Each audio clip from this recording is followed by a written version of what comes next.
Greetings everybody and welcome to Madrid Ball. Today we are going to do the first match review of 2020-2021 La Liga season. We didn't get the result that we desired in the Real Madrid versus Real Sociedad match, but let us dissect the performance of our players and the performance of the team overall. The result was disappointing, but there were some positives that we can take from this match, so let's get started.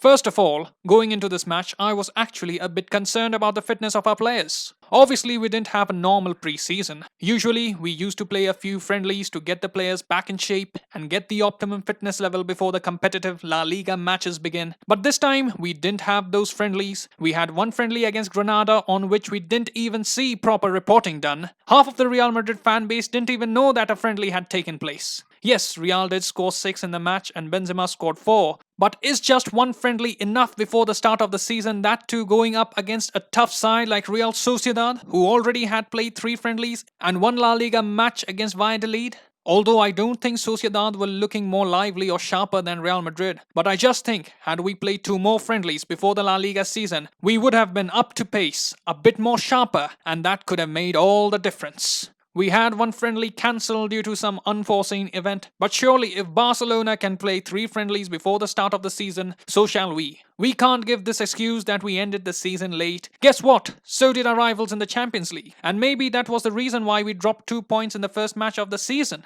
Now, it is not something to be extremely worried about. Those who have followed Real Madrid over the years would know that we have had seasons in the past where we made slow starts, had disappointing results early on, but we finished the season strongly. It even happened in the Cristiano era. It happened last season where in the first half of the season we didn't have good results. But that can't continue to be a trend. Every point matters in La Liga. But moving on to our lineup, we had Thibaut Courtois at goal. In defense, we had Carvajal, Ramos, Varane and Mendy. In midfield, we had Odegaard, Modric and Kroos. And in attack, we had the youthful Vinicius and Rodrigo on either flanks. And of course, in the center, we had Benzema. Now, most of us were surprised by the exclusion of Casemiro from the lineup. He was a fundamental part of the team last season, and that did raise my eyebrows. But the inclusion of Odegaard in the team then made me think, okay, Zidane is trying something new. Let's see what he has got up his sleeves. Martin Odegaard, as we saw, was the most advanced and attacking midfielder in the team. He was most of the times playing in that number 10 role, and Odegaard enjoys playing in that role.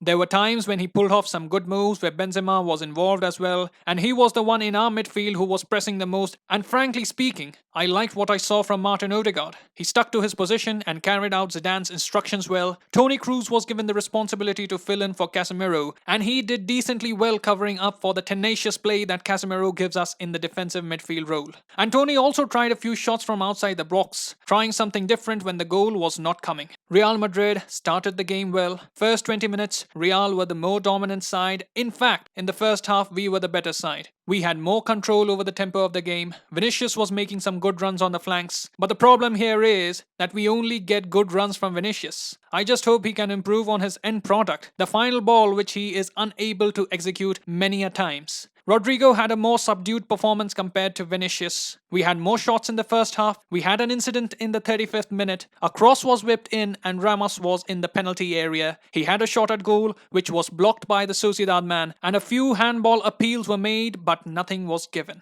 As we saw in the replay, it was not a penalty. The ball had hit the thigh of the Sociedad man and then it hit the hand which was close to his body. No attempt was made by the Real Sociedad man to use hands to make himself big, and rightly, the penalty was not given. Real Madrid's best chance fell to Benzema in the 38th minute. It was a poor clearance from the Real Sociedad keeper which fell for Vinicius. Vinicius spotted Benzema, passed it to him, and Benzema was unable to get the ball on target. That was a golden opportunity. It would have changed the dynamics of the game. He should have scored there. Instead, the ball went across the face of goal without troubling the scorers. For Sociedad, the best chance fell for Isak just before the halftime break. In the 43rd minute, Isak had a great opportunity to get his team in front. He had all the space and time on the left side of the pitch, but Courtois came off the line quickly, made himself big in front of the striker, and came up with a fantastic save. Sociedad would have loved going into halftime with a goal advantage, but our wall, Thibaut Courtois, his brilliance, denied it.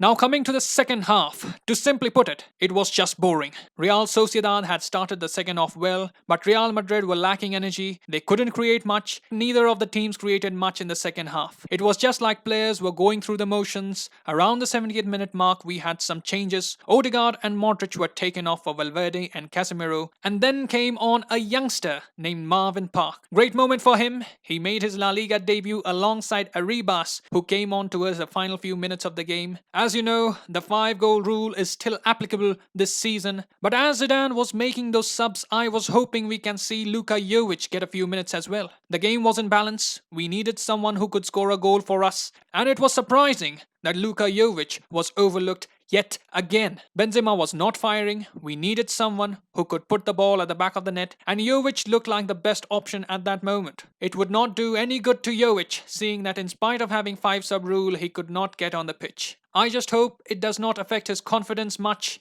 and that he gets a few minutes at least to show his qualities in the matches to come. So those are my thoughts from that match. We all were very excited ahead of the match, but the result shows there's a lot of work to be done. I am happy Rafael Varane put up a solid defensive display after his poor game against Man City. It was a good comeback from him. He will be feeling much better. We, on the other hand, shall truly be judging Real Madrid after a month when the players settle down into the new campaign. It was the first match. We got a point, but we need goals. We need clinicality in front of goal. Our attackers have to be more clinical. They need to pounce on the chances that they get. We need a pure goal scorer, which we have been lacking for the past 2 seasons, who can get a goal out of a small window of opportunity. Asensio and Hazard were out of this game. When they return, they will definitely give a boost to our attack. Hence, we shall see the developments in the days to come. I would like to know here, what did you think about the performance of our players? Who impressed you the most in yesterday's match? Write in the comment section below. If you enjoyed my content, for more analysis on Real Madrid, subscribe to my channel. I will see you soon. Till then, take care.